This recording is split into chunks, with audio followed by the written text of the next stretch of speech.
Bem-vindos a essa aula de diagnósticos das doenças oncológicas. Vou tentar fazer aqui um breve resumo fisiopatológico, né? Então, a origem do câncer ela é sempre ligada ao aparecimento da primeira célula tumoral, né?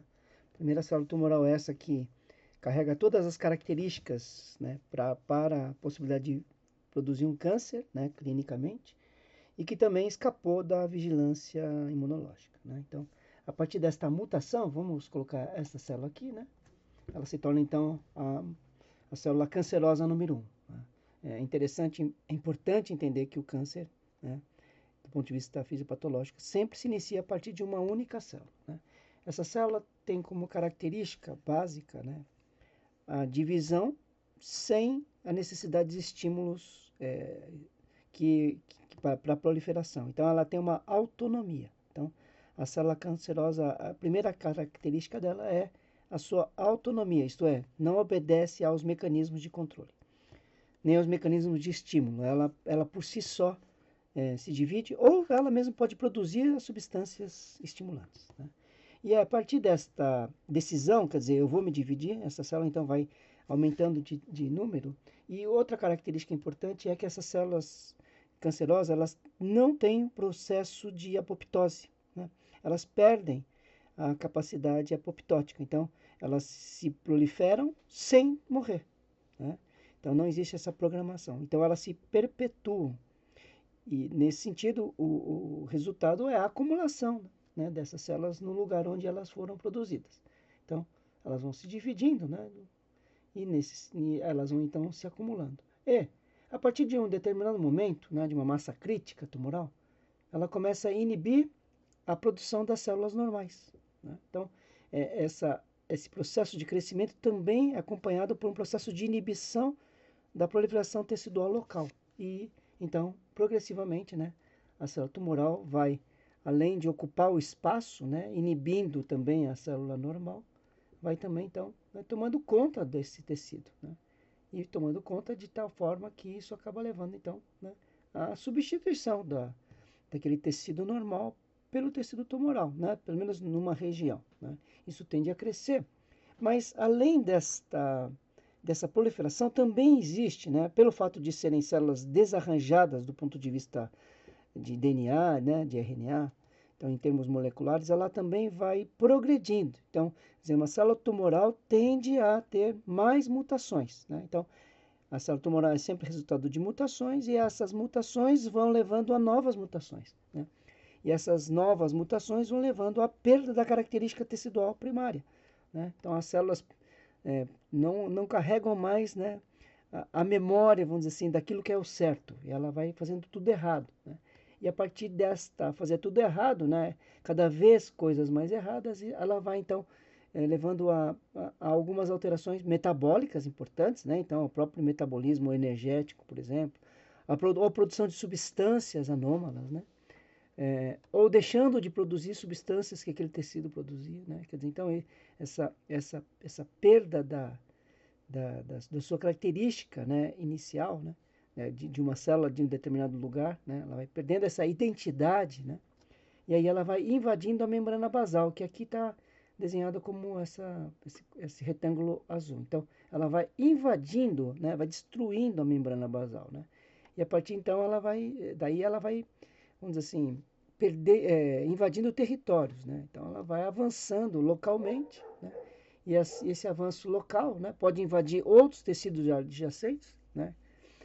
Por exemplo, você tem um tumor de esôfago que vai invadindo a traqueia, né?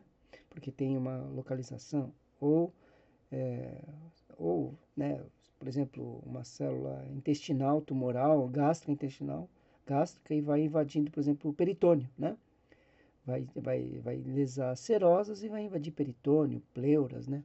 Bom, então, isso aí então vai tendo essa invasão local e, em algum momento, essas células mutantes vão ter a capacidade de destruir, né, o endotélio, né, o vaso, né, a camada adventícia dos vasos, e vai chegar, inclusive, a invadir o endotélio. E aí algumas dessas células, né, que invadem os vasos sanguíneos ou mesmo os vasos linfáticos, elas vão ser transportadas e também, né, se tiverem capacidade de entrar em outros tecidos e de se manter em outros tecidos, né, vão criar as metástases. Então, na medida que vai destruindo a membrana basal, vai invadindo outros tecidos, né, outras camadas, tecidos, outros órgãos e também a disseminação também é metastática, né?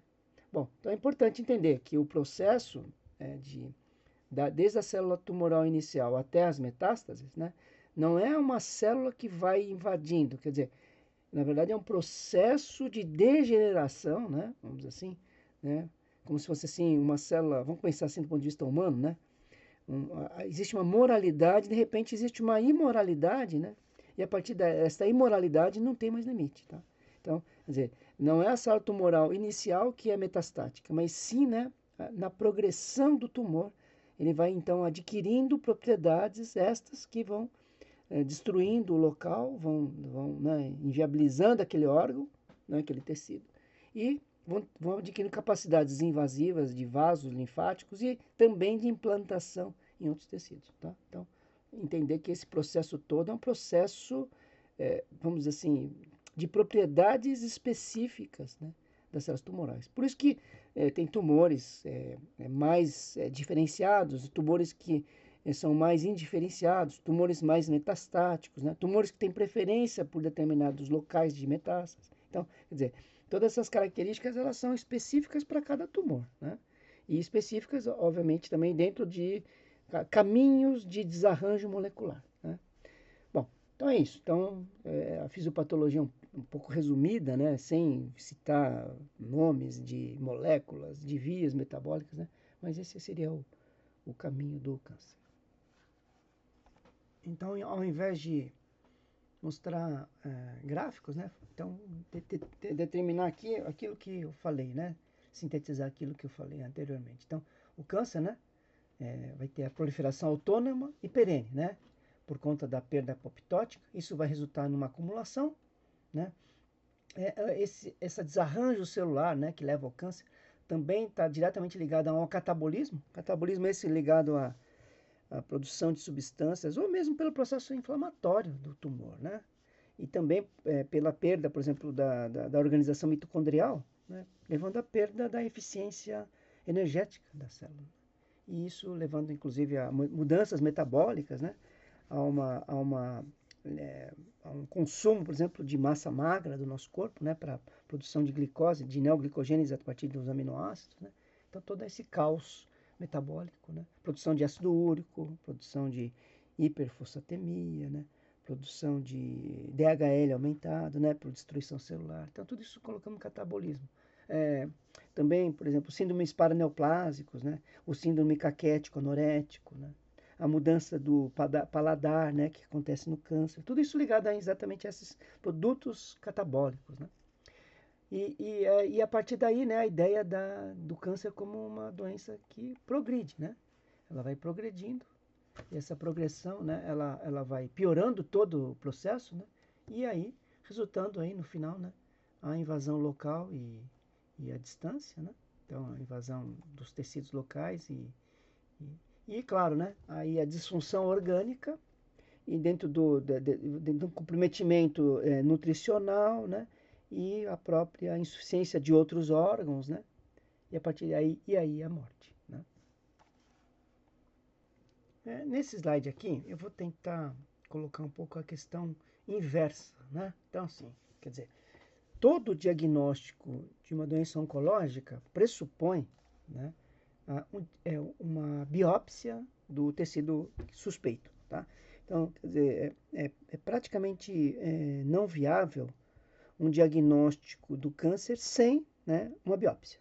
Então, se a gente quiser sintetizar, resumir na verdade, né, dizer que não existe diagnóstico de câncer sem o exame do patologista, né? Então, a constatação do câncer é feita pelo patologista, né? E o patologista vai usar tanto as colorações, né, o microscópio, mas também outras ferramentas. Então, análise de biologia molecular, análise imunológica, né, bioquímica, histoquímica. Então, quer dizer, você vai ter vários recursos, citometria de fluxo. Então, mas de uma forma geral, né, é necessário a análise do tecido suspeito, tá? Então, qualquer diagnóstico de câncer pressupõe que aconteceu isso, né? Diagnóstico anatopatológico. É muito raro a situação de uma decisão terapêutica de câncer sem essa comprovação do diagnóstico anatopatológico. Mas, eventualmente ocorre, mas é muito raro, né? É como se fosse um voo, né, cego, né? Bom, então, a ideia, então, se há uma biópsia realizada, há uma massa detectada, certo? E essa massa detectada, ela pode ser, por exemplo, uma massa palpável, né? Um exemplo bem típico são os gânglios, né? Então, gânglios aumentados, por exemplo, dolorosos, indolores, né? Como acontece nos linfomas, gânglios indolores, né? Sem sinais inflamatórios, né? É muito típico de linfoma. Então, linfoma geralmente é detectado, né, na maioria das vezes, por gânglios aumentados, né, que são biopsiados e que revelam, então, o linfoma. Né. Outra lesão também que pode ser palpável, por exemplo, o melanoma, né? Então, o melanoma ele é visível, né? Então, aí o dermatologista vai, na suspeita, né, vai fazer a biópsia daquela região com margem de segurança, tudo, né? E aí, então, vai fazer o envio para o patologista para o diagnóstico. Então, quer dizer, a massa pode ser palpável, como um gânglio, né, ou outras massas. Pode ser visível, como no caso das lesões de pele, né, câncer de pele, melanoma. E pode ser exploratório, quer dizer, a necessidade de exames, né? Então, a gente tem os recursos, né, radiológicos, os recursos, né, que incluem radiografia e tomografia de tórax. Existem os recursos de magnetismo, né, de ressonância magnética, né, que trabalha com os spins, né, dos átomos aí, e com a escopia, né? Então, endoscopia, colonoscopia, né, histeroscopia. Então, quer dizer, você vai utilizar métodos que vão entrar dentro dos tecidos, né, vão penetrar dentro dos tecidos e vão biopsiar. Então, né, o raio-x, a tomografia, a ressonância magnética, obviamente elas não dão diagnóstico, elas só mostram a massa, né? Mas a biópsia vai ter que ser realizada ou cirurgicamente ou por agulha, né? Usando, por exemplo, o ultrassom também é um exame que eu acabei não colocando aqui, mas é um exame também exploratório, né? Geralmente o ultrassom é um exame inicial, né? É fundamental que ele seja complementado, né? Bom, então é isso. O diagnóstico anatopatológico precisa de uma biópsia, né? E essa biópsia é uma massa. E essa massa vai ser detectada por vários mecanismos, né? Clínicos ou laboratoriais, né? E tudo isso acontece por conta de um sintoma. Então, o paciente tem um sintoma. Então, é exatamente isso que é o elemento fundamental, né? Só que o sintoma, né, é aquilo que o paciente sente, né? É a experiência do paciente que diz, né? E todo o sofrimento humano, basicamente, né, é gerado pelo sintoma, né? Seja um sintoma, por exemplo, tosse com catarro, né, que é nitidamente orgânico, ou, por exemplo, sei lá, um medo que o paciente tem né, tem um medo exagerado, né, ou uma tristeza, né? Quer dizer, o sintoma é a experiência do paciente, né, de que algo não está certo. Então, vejam, para a gente pensar no câncer, né, que tudo começa pelo sintoma, né, do ponto de vista clínico, é fundamental entender que não é um processo reto, né, para o câncer. O paciente tem o sintoma, portanto, conseguir fazer o diagnóstico, né? Então, a gente vai analisar melhor, né, como é que esse sintoma vai levar ao diagnóstico do câncer. Bom, o ideal seria, né, que o paciente falasse alguma coisa e a gente já concluísse, isso é um câncer, né? Então vamos pensar assim, que nem Hipócrates, né? Vamos pensar em aforismos, né? Então, o aforismo, hipocraticamente falando, né, são frases, são enunciações, né? Enunciações que estão ligadas a diagnósticos, a prognósticos, né? E o aforismo vem dessa palavra aforizem, né? Que é definir. Quer dizer, aquilo que define, aquilo que delimita. Então, uma frase que delimita o diagnóstico do câncer.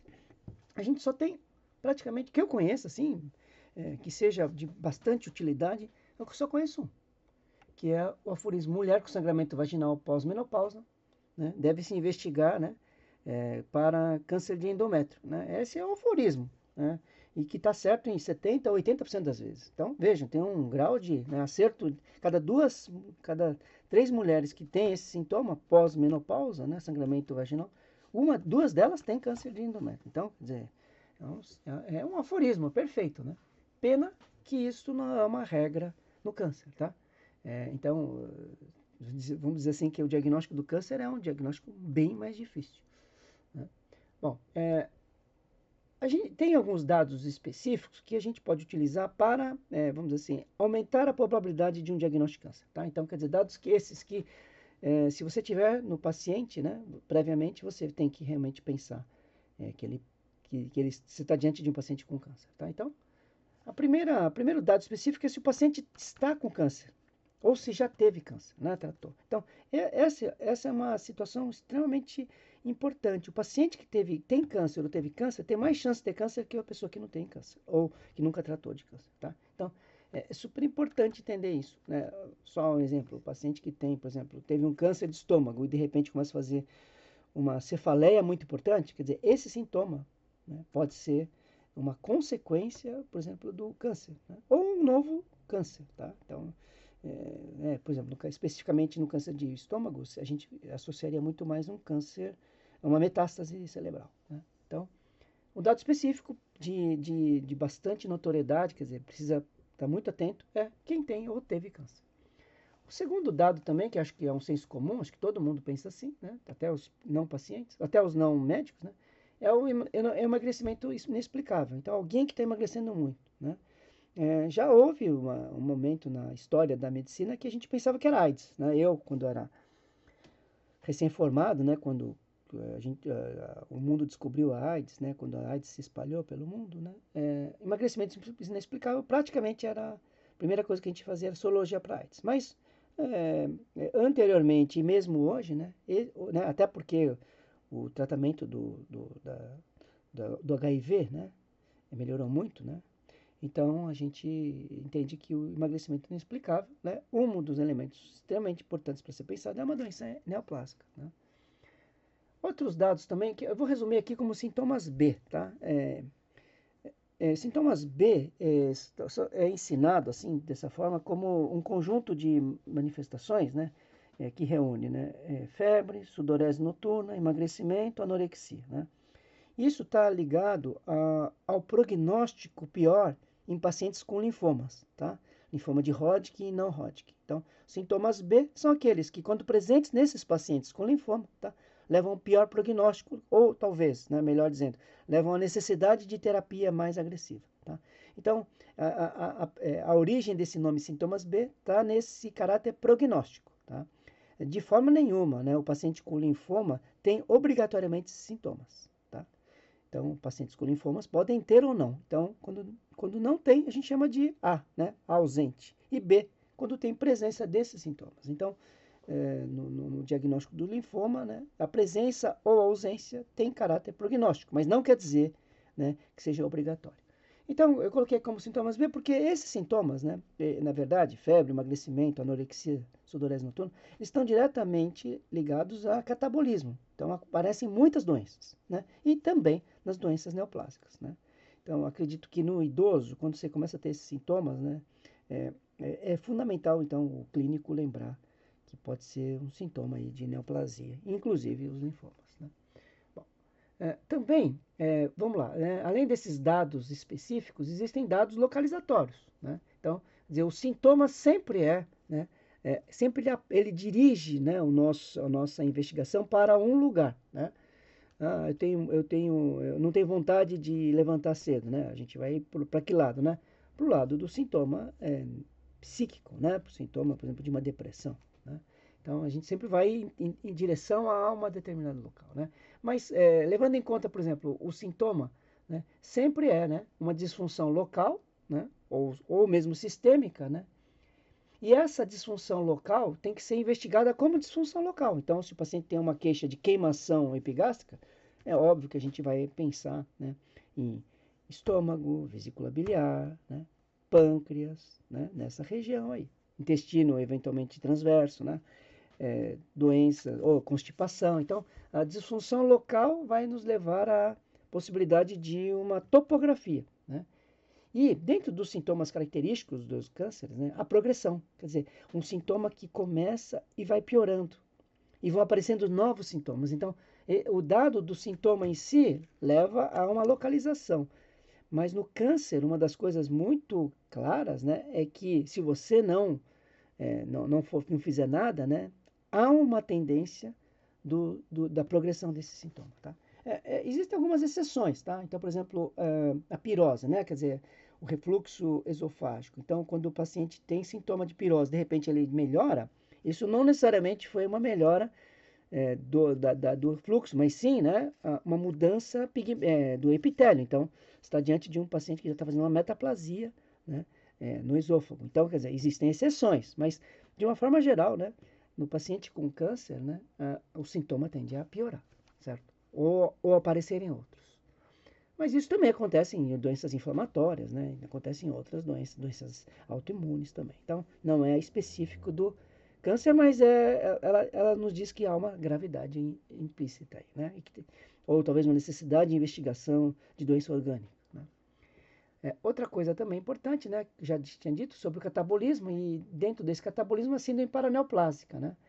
E dentro da síndrome paraneoplásica existem muitas alterações, né, descritas. Então, por exemplo, vou citar aqui, né, por exemplo, a alteração da unha, né, a unha em vidro de relógio, é uma manifestação que pode ser, né, de uma neoplasia. Também você vai ter, por exemplo, dentro do síndrome paraneoplásico, lesões de pele. Então, lesões de pele, eventualmente, são lesões que, né, um dermatologista pode ver uma lesão e esta lesão, né, caracterizar-se muito mais, por exemplo, como uma doença neoplásica, né?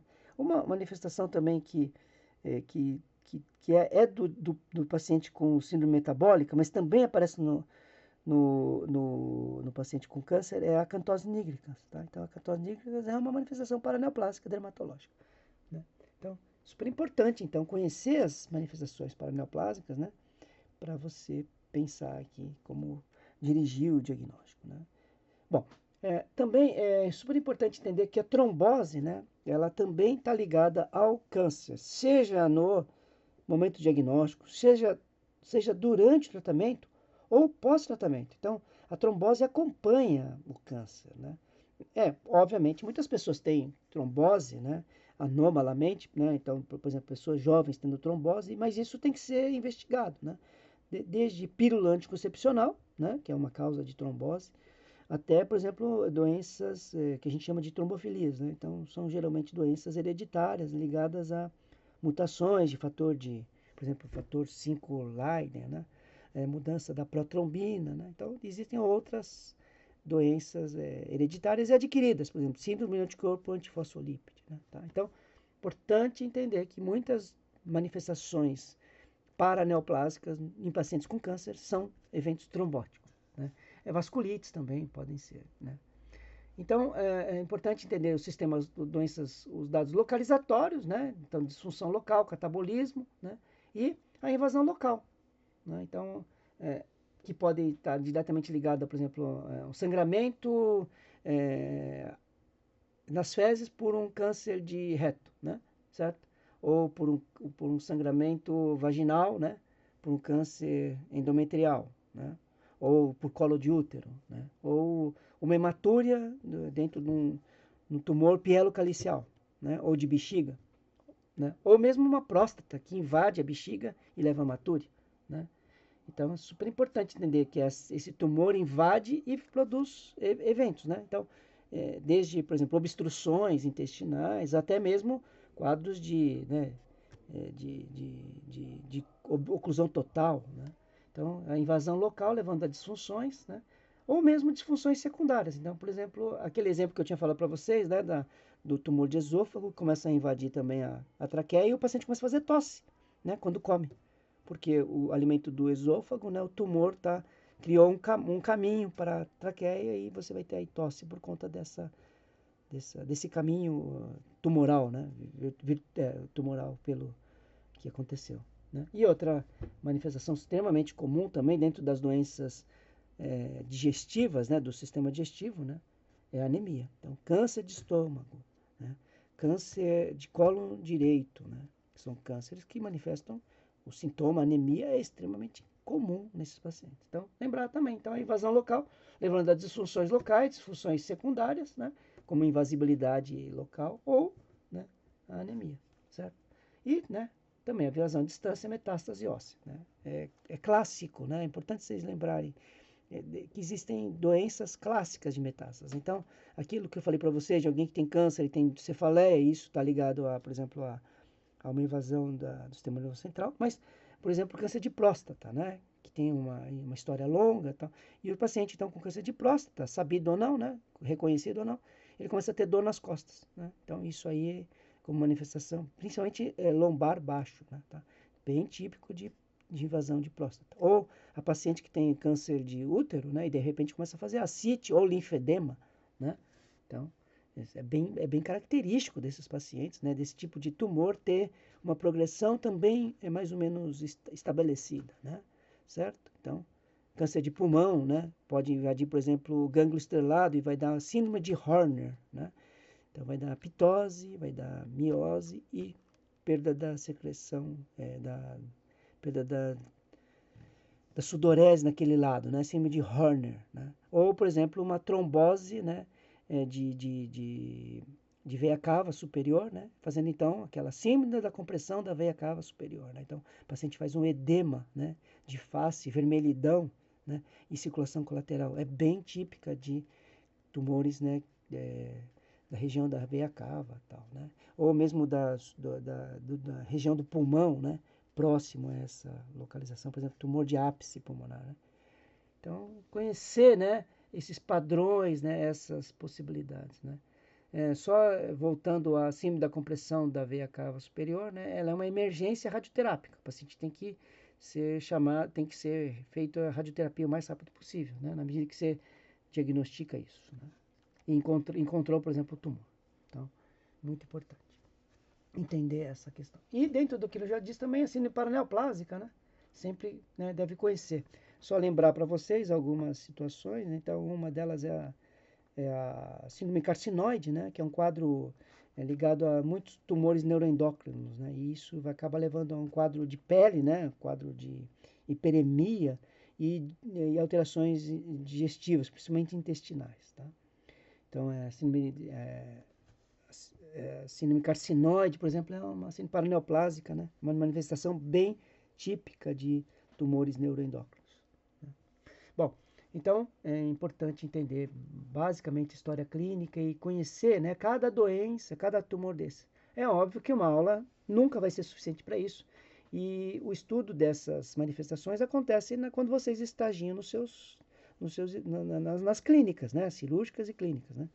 Então, você vai aprender câncer gástrico na gastrocirurgia, você vai aprender câncer ginecológico, né? Câncer de mama, câncer de colo de útero, câncer de, de, de endométrio na ginecologia, né? Vai ver mola e datiforme na obstetrícia, né? Então, vocês vão ter estudos localizados, né? Na urologia, né? Estudar na pneumologia e na cirurgia torácica o câncer pulmonar, né? Então, são esses lugares que você vai ter experiência. Na ortopedia, né? Os cânceres ósseos, tá? Então, é impossível abarcar todos os sintomas possíveis e que vocês estejam prontos, né, para o diagnóstico. Em antecedentes pessoais, né, de relevância, né, a gente vai ter então a questão da radiação, né? Então, um paciente que, por exemplo, que trabalhou com radiação, né? O exemplo mais clássico são japonesas, né, que estavam no momento da bomba de Hiroshima e Nagasaki, né? Houve, né, uma epidemia de câncer depois daquela irradiação, alguns anos depois, né? Uma das doenças é a leucemia mieloide crônica, né? Então, uma das comprovações de que a radiação pós-bomba atômica leva a câncer foi, né, não foi experimental, né? Foi real, né? Então, bom, mas há pessoas que trabalham com radiação, por exemplo, em usinas atômicas ou pessoas que trabalham com radiologia, né? Então, isso, claro, tem sistema de proteção em qualquer um desses lugares, mas, né? Então, imaginar que eventualmente acidentes, né? Então, o Césio, lá em Goiânia, né? Então, esses antecedentes são importantes para pensar-se em câncer. Também, o uso de imunodepressores. Então, os imunodepressores podem levar a uma maior taxa de câncer, né? Tá? Então, por exemplo, pacientes transplantados renais, né? Têm uma alta chance de desenvolver câncer. Linfomas, né? Bom, e exposição profissional a substâncias químicas. Então, dentro da fábrica, né, de siderúrgicas, né, teve um caso bem relatado na medicina do trabalho, que foi exposição ao benzeno, né, lá na Baixada Santista, né, em Cubatão, especificamente, onde teve muita leucemia, né. Algum engenheiro resolveu utilizar o benzeno, né, os produtos lá, os gases para alimentar fornos, né? Então ele fez derivações ali dentro da fábrica e isso acabou contaminando as pessoas e teve casos de leucemia e anemia plástica nessa indústria, né? Então, a exposição profissional aos solventes, né? É clássico, né? Para pensar em doença hematológica principalmente. E a exposição profissional, por exemplo, enfermeiros, né? Que trabalham, por exemplo, ou farmacêuticos que trabalham com quimioterápicos de câncer, né? Tem que ter toda a proteção, porque a exposição a esses quimioterápicos também é mutagênica, né? Tá? Então, exposição profissional de vários tipos, né? Principalmente indústria química, né? Eventualmente agrotóxicos, né? Esta é sempre uma suspeita que a gente faz, né? Embora a gente não tenha uma comprovação específica, né? Na literatura, mas é algo que todos os médicos, né, suspeitam quando o paciente tem contato com agrotóxicos, né, com esses insumos aí, né, agrícolas. Bom, claro, né, obviamente pessoas que mexem com quimioterápicos, eu acho que é talvez hoje, né, um elemento extremamente importante de segurança do trabalho. Dentro dos antecedentes familiares, né, é muito importante, então, né, dois cânceres que têm uma ligação muito forte, né? O câncer de mama e de ovário e a doença poliposa intestinal, né? Então, quando você tem essa história familiar, né? É fundamental investigar mesmo, né? Seja através de exames moleculares ou mesmo fazendo exames. Então, por exemplo, a doença poliposa intestinal, né? A pessoa, filho, né? De pais com essa doença, de pai ou mãe com essa doença, tem que fazer colonoscopia, né, a partir de uma determinada idade, né? Bom, o câncer de mama e ovário são exames moleculares, né? E uma outra antecedente importante é quando tem vários familiares com câncer, tá? Também, né? Isso também tem algumas doenças, algumas mutações, né, moleculares, genéticas, né, que podem estar na raiz desse câncer. E essas pessoas, então, também têm que ter uma vigilância, né? E algumas doenças hereditárias, tá? Então, tem uma doença chamada anemia de Fanconi, que é uma doença hematológica, né, hereditária, e que está diretamente ligado à possibilidade de câncer, né? Também existe uma síndrome hereditária chamada síndrome de Bloom, né? Existem outras doenças, né? Muitas outras doenças hereditárias que também acabam levando ao câncer. Mas aí especificamente seriam pessoas com a doença, né? Então aqui teria que ter falado, na verdade, no slide anterior. Mas história familiar de doenças hereditárias, né? Também, dependendo da doença, os familiares também podem ter tendência a ter mais câncer. Então, isso aí é um elemento importante, né? Mas lembrando, então, por exemplo, anemia de Fanconi, disqueratose congênita, síndrome de Bloom, né? São doenças que a pessoa portadora dessas doenças tem um risco maior de ter câncer. No quesito exame físico, né? O órgão mais importante na oncologia, sem dúvida nenhuma, é a pele, né? Pele porque é o maior órgão e porque os cânceres de pele são os mais comuns. Certamente a maioria desses cânceres tem tratamento razoável, né? Assim, tem bom prognóstico. Então, base celular, né? Principalmente o espino celular, né? Quando não muito grande. Então, tem bom prognóstico, mas então, isso mostra para nós a necessidade de prestar muita atenção no exame de pele, né? Principalmente, né, nas áreas que não estão expostas, né, Obviamente, o câncer basocelular está nas áreas expostas, mas locais onde não está exposto, por exemplo, tem o melanoma, né? E esse diagnóstico do melanoma, né, é fundamental ser feito, né, quanto mais cedo possível, né? Então, tem que examinar as costas, tem que examinar nádegas, tem que examinar a região posterior das coxas, né? Base das unhas, mãos, pés, né? Então, o exame de pele é extremamente importante. Outro exame importante, né, claro, né, os gânglios. Também tem que ser examinados com muito rigor, seja para os linfomas, seja para metástases, né? Por exemplo, o câncer de tireoide, né, que acontece em mulheres jovens, é frequente que eles metastasizem para os gânglios cervicais antes mesmo de se notar uma massa tiroidiana, tá? Então, nesse caso específico, né, do câncer de tireoide, os gânglios às vezes aparecem bem antes do paciente notar um aumento da tireoide, né? Outro exemplo também dentro do exame físico é a icterícia. Ela pode estar ligada diretamente, por exemplo, a uma obstrução da vesícula biliar ou do vírsum, né? Por exemplo, por um câncer, por exemplo, com gânglios na região, né? Metástases, ou mesmo linfoma, né? Fazendo obstrução, então uma icterícia colestática, ou câncer de cabeça de pâncreas, né? Então a icterícia é um dado extremamente importante para se investigar, né? O câncer.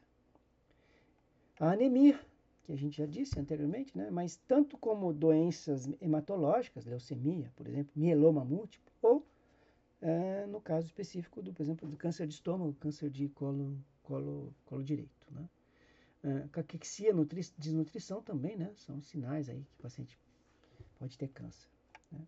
E dor, né?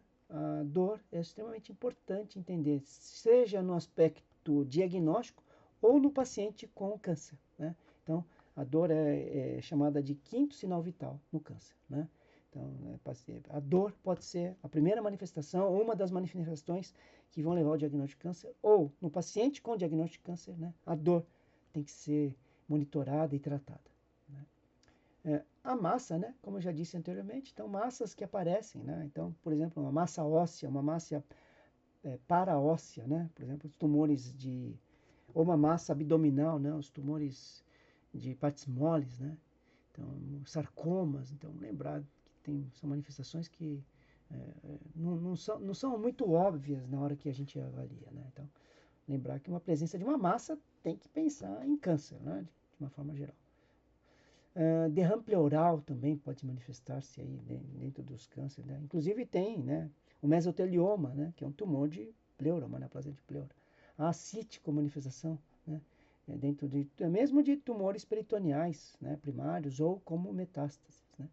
Já tinha dito para vocês do encontro do síndrome veia cava superior, do linfedema, né? Então, são manifestações do câncer observadas aí no exame físico. Reuni aqui, obviamente, algumas poucas, existem muito mais, né? Também gostaria de lembrar que existem alguns diagnósticos de câncer difícil de ser lembrados, né? O clínico não lembra. Então, eventualmente, você está suspeitando de câncer por alguns sintomas gerais, mas então é fundamental então lembrar, né? Câncer de pâncreas, né? Ele é muito silencioso, principalmente se for cauda, né? O câncer de suprarrenal, né? Os tumores suprarrenal, alguns benignos, alguns malignos. O câncer renal, existem alguns cânceres renais que levam a emagrecimento, né? E anorexia muito acentuados, né? E a pessoa, se não lembrar, né? Se o médico não lembrar, não vai descobrir. Vai descobrir muito tardiamente. Então, tumores renais existem e são de diagnóstico difícil, porque eventualmente pode ter hematúria, mas nem sempre, né? Dor também nem sempre vai ter. Então, vai ser muito mais ligado aos sintomas constitucionais. Tireoide, né?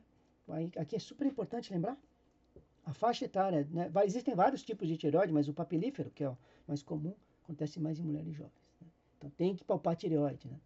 Tem que lembrar da tireoide, né? Que ela pode fazer neoplasias. E ovários também.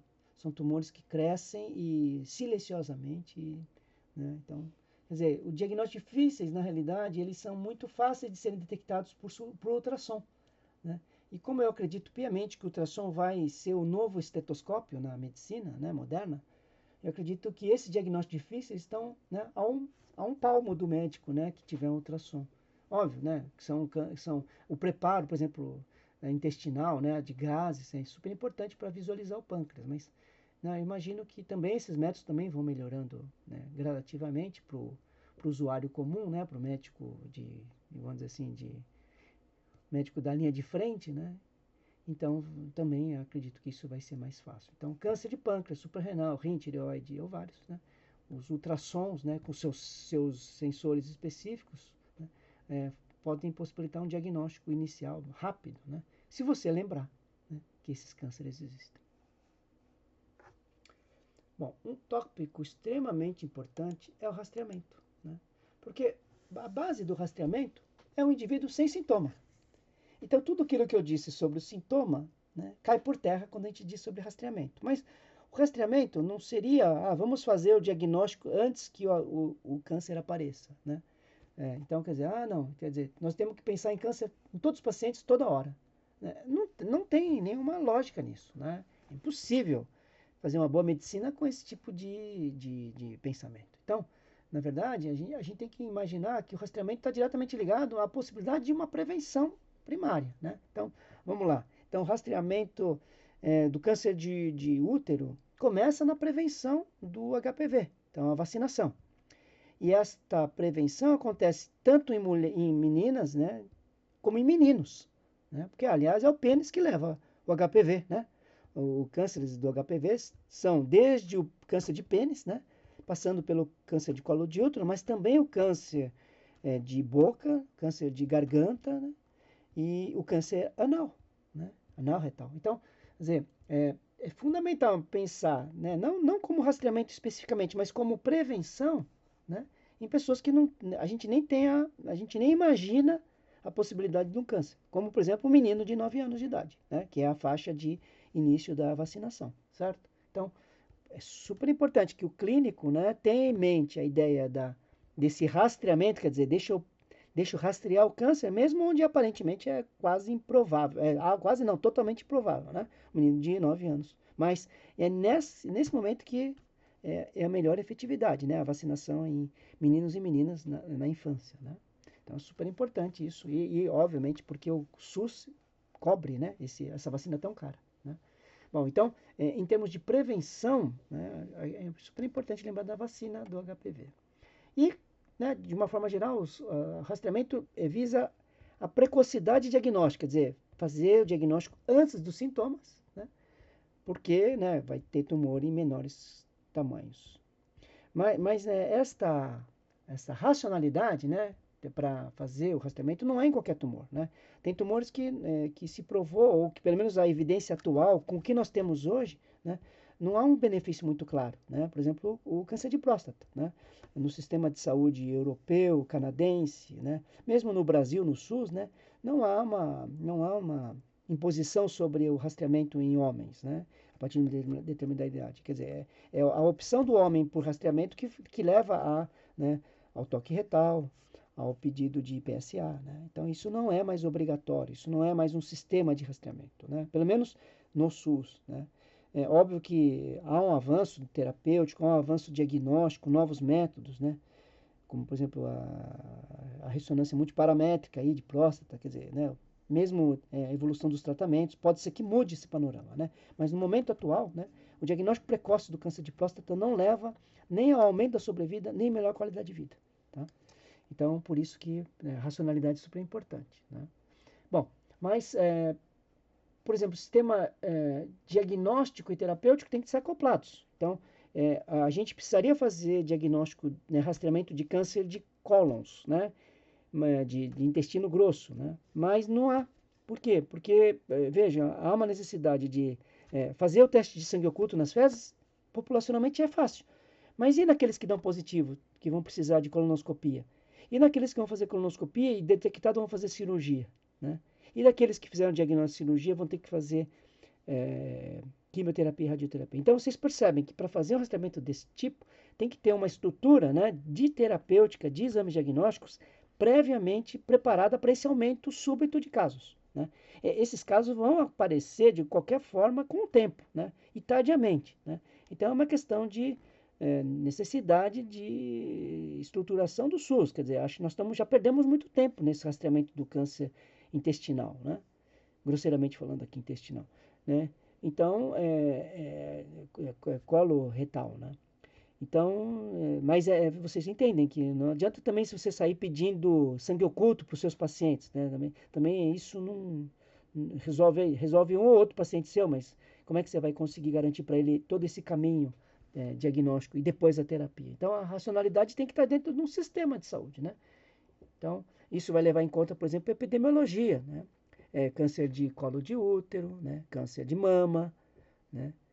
Então, são tumores rastreáveis, né? A epidemiologia também poderia dizer para a gente, olha, vamos fazer tomografia em todas as pessoas fumantes, mas, olha, com relação a custo-benefício, será que o custo-benefício de rastrear fumantes é razoável? Ou é melhor a gente gastar para diminuir o tabagismo, né? É muito mais óbvio que a gente deveria investir nisso, na educação, né? Então, ou mesmo no custo das substâncias que pode ajudar um indivíduo aditivo aí ao tabagismo, né, de parar de largar. Então, nicotina, né, esses PET de nicotina, ou mesmo os chicletes, né, quer dizer, produtos que podem ajudar a diminuir o tabagismo e são muito mais importantes do que rastrear tomograficamente os pacientes tabagistas, né. Então, a questão do custo-benefício também é importante, até porque, né, os recursos sempre são limitados. E dentro dos custos-benefícios, né, os exames invasivos, né? Então, vamos pensar em câncer sei lá, câncer de suprarrenal. Então, vamos fazer biópsia de suprarrenal em todo mundo assintomático. Quer dizer, não tem lógica, né? Fazer um exame invasivo desse diante de uma epidemiologia, né? Então, é isso. A invasibilidade do tumor também é importante, né? Lembra que a colonoscopia também não é sem riscos, né? A colonoscopia, quando realizada, ela tem riscos de perfuração, e isso pode levar, inclusive, ao óbito do paciente. Então, lembrar que a rastreamento com exames invasivos, né, tem um preço, né? Se pensar também, por exemplo, até em raio-x, né, mamografia, tem um custo aí, né? Tem a questão da radiação, mas, né, já são estratégias bem estudadas que mostram que o benefício já está provado, né? Bom, também tem que levar em conta a sensibilidade e especificidade, né? Quando a gente fala, por exemplo, no toque retal para a próstata, a gente sabe que o toque retal, né, nas mãos de pessoas razoavelmente habilitadas é de 60%, quer dizer, 40% dos pacientes com câncer de próstata não vão ter diagnóstico do câncer de próstata pelo toque, né? Então, obviamente, a sensibilidade baixa também dificulta muito, né, essa possibilidade do rastreamento por esse método, né? Certo? Bom, e também a questão do benefício do tratamento, quer dizer, não adianta a gente ter um tumor que se beneficia muito de um diagnóstico precoce, mas não há muito o que fazer, por exemplo, não há um tratamento específico nesse momento. Então, é super importante entender essa questão, né, do custo-benefício e da epidemiologia. Bom, dentro das inovações, nós temos a biópsia líquida, tá? É um conceito novo, né? Razoavelmente novo, uma década e pouco, talvez. Então, a ideia de você fazer exames, né, de sangue, por exemplo, né, e tentar encontrar o câncer, né?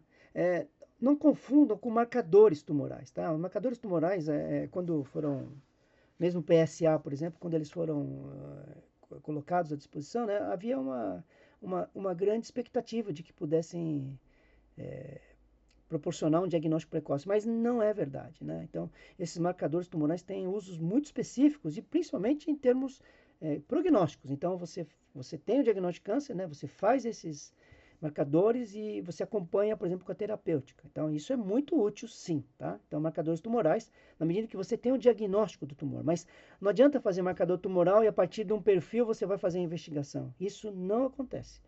Agora, a biópsia líquida, ela é um conceito um pouco diferente, porque a gente vai atrás de presença de substâncias, por exemplo, DNA, RNA, né, fragmentos de DNA, fragmentos de RNA, que possibilitem imaginar que esse tumor está presente no paciente, né? Substâncias bioquímicas, né? Então, substâncias químicas. Existe também, além desses exames, né, também existe um método que foi inventado por um brasileiro, um bioquímico brasileiro muito importante, chamado cerumenograma, né?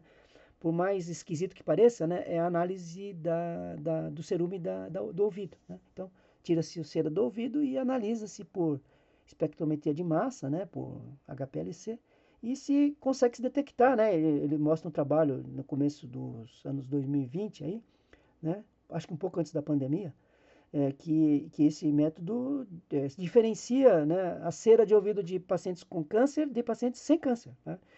Com tumores variados, né? Então, quer dizer, essa é uma linha de pesquisa importante. Aí você vai falar, por que a cera de ouvido? Porque algumas substâncias são lipídicas, né? Então, elas vão estar em tecidos lipídicos. Então, olha que interessante, né? Quer dizer, isso é um campo de pesquisa muito interessante. Por exemplo, estudar a cera do ouvido. Até porque a cera do ouvido, né, de uma certa forma, ela é muito fácil de ser obtida, né? Então, esse é um caminho. Mas atualmente, assim, o que mais se estuda seriam RNA ou DNA, né, fragmentos, né, na corrente sanguínea. Isso existem países já bastante avançados. Então, Israel tem alguns trabalhos muito importantes já, né, já praticamente na fase clínica, né, em fase 1, fase 2, né, mais fase 2, né. Fase 1 é para ver efeito colateral e nesse tipo de pesquisa não tem grandes né, ligações ligadas à toxicidade, mas então são pesquisas clínicas, então fazendo rastreamento em grandes populações, né, tentando definir o papel desses rastreamentos por biópsia líquida. Então esse é um conceito novo, né, na literatura e que vai evoluir. Provavelmente daqui a alguns anos eu vou ter que refazer essa aula, principalmente nesse tópico, né, vai ter muita novidade aí, se Deus quiser. Bom, então, antes de terminar o vídeo, né, seria o último estágio, na verdade, o último slide, fala um pouquinho do processo diagnóstico. Esse processo diagnóstico, né, como eu disse para vocês, está ligado diretamente ao sintoma. Mas nem sempre é tão fácil assim. Então, por exemplo, o paciente tem queimação no estômago. Veja, uma coisa é uma criança com queimação de estômago, né? Outra coisa é um jovem aluno de medicina com queimação de estômago, né? Outra coisa é uma pessoa que está no trabalho extremamente estressada com queimação no estômago, né?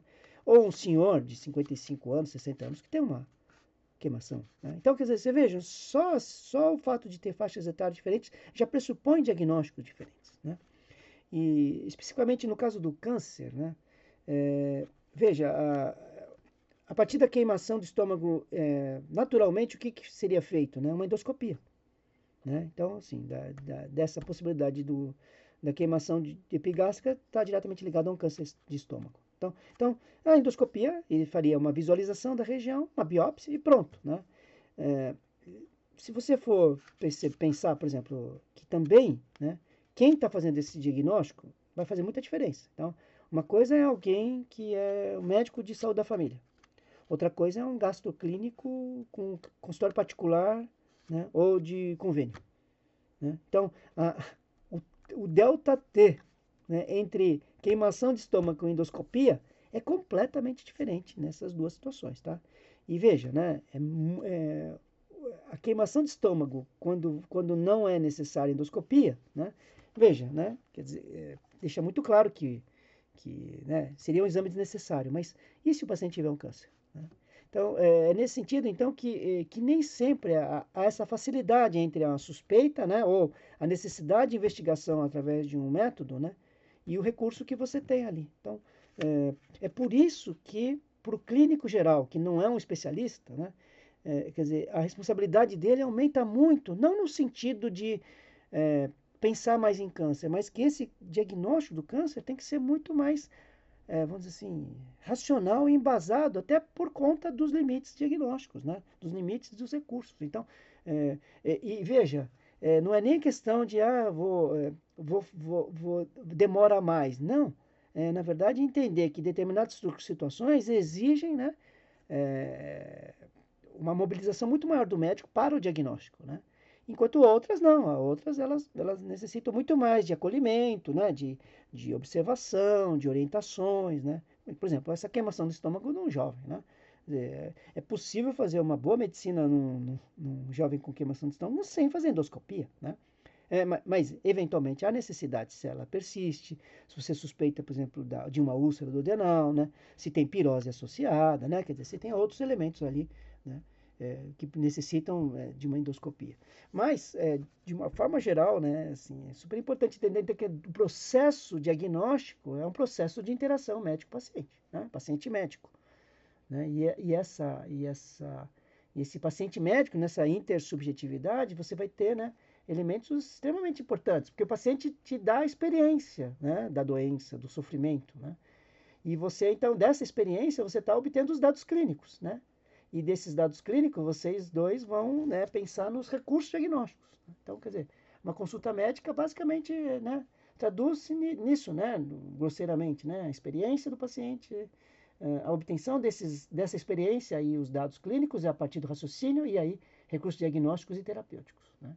Mas é muito mais do que isso, né? Então, entender que a questão do processo diagnóstico é uma questão de vínculo, né? Uma questão de vínculo onde você sabe que, conhece o paciente, sabe que aquele sintoma, né, tem uma importância, por exemplo, muito diferente, por exemplo, olha, paciente que tem, eu nunca tive queimação e agora estou com queimação, estou muito preocupado porque, sei lá, meu pai morreu de câncer de estômago, por exemplo, né? Você veja, esse vínculo já te diz, olha, poxa, o paciente está numa faixa etária, está com uma sintomatologia, né? Ela te diz, olha, esse paciente precisa voltar logo, eu posso até fazer um tratamento específico, inespecífico, mas esse paciente precisa ser vigiado, né? Eu preciso ver se esse sintoma não é o câncer, né? Então, o vínculo é o elemento norteador, né, dessa necessidade ou não dos recursos diagnósticos, né? E também, né, a questão das demandas. O paciente traz as demandas, né? Então, é muito comum que o sintoma seja uma demanda que não tem nada a ver com o local, né? Então, isso também, né? Quer dizer, qual é a demanda desse paciente, né? Só através desse vínculo, né? E também a questão das estratégias, quer dizer, se eu não tenho recursos, eu tenho outras estratégias, né? Então, é super importante o médico ser uma pessoa que tenha, né, muitos recursos, né, muitas estratégias, né, uma maleabilidade. Mas tudo começa a partir do vínculo, né? Então, é nesse sentido que assim, o diagnóstico de uma doença é um processo diagnóstico, né? E processo diagnóstico esse que envolve, né, sentimentos, emoções, expectativas, demandas, frustrações, né? E claro, né, do ponto de vista médico, né, uma eficiência diagnóstica, né? Então é nesse sentido que nunca uma aula vai ser suficiente, né? Nunca é, uma, uma situação do paciente vai ser igual de outro, né? Então é isso. Né, acho que eu consegui então pelo menos expor aqui para vocês as grandes limitações, né, do processo diagnóstico. Grande abraço.